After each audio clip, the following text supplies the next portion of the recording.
హైదరాబాద్లోని Panjagutta police station పరిధిలో మరో లవ్ జిహాద్ వ్యవహారం సంచలనం రేపుతోంది. ఈ ఘటనపై గోషామహల్ ఎమ్మెల్యే రాజాసింగ్ తీవ్ర స్థాయిలో స్పందించారు.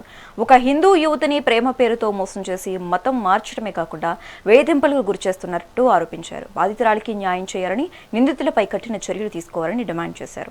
నగరంలో వరుసగా ఇలాంటి ఘటనలు వెలుగు చూస్తూ ఉండటంపై ఆందోళన వ్యక్తం చేశారు.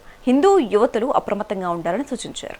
కేరళ స్టోరీ 2లో ఏ విధంగా ఆ మూవీలో చూపెట్టిండు, ముస్లిం వ్యక్తులు హిందూ అమ్మాయిలకి ఏ విధంగా ట్రాప్ చేస్తారు, కొత్త స్టోరీ లైవ్ గా పంజాగుట్ట పోలీస్ స్టేషన్ లిమిట్ లో ఇవాళ మనం చూస్తున్నాం.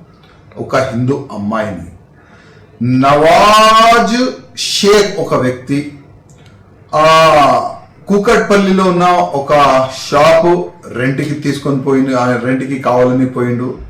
అక్కడ పరిచయం పెంచిండు ఒక హిందూ అమ్మాయిలతోని. మళ్ళా నేను నీకు ప్రేమిస్తాను, పెళ్లి చేసుకుంటాను అని ఒక ట్రాప్ చేసి పెళ్లి చేసుకున్న తర్వాత ఫస్ట్ నైట్కి ఆయన ఫ్రెండ్స్ మునవర్, ఇస్మాయిల్, ఇర్ఫాన్ ఇంకా కొంతమందితోని రేప్ చేపించిండు. మళ్ళా అదే హిందూ అమ్మాయిలతోని డబ్బులు గుంజుకుండు, ఇల్లు కూడా అమ్మిపించుడు.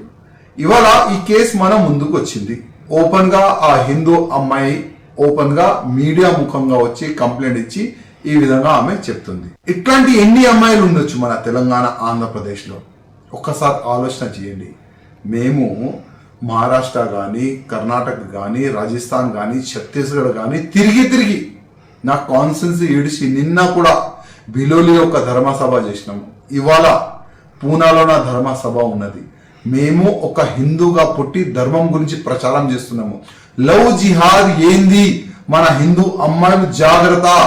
లవ్ జిహాద్ పేరు పైన మన హిందూ అమ్మాయికి టార్గెట్ చేస్తున్నారు. బహిరంగ సభల్లో ప్రచారం చేస్తున్నాం.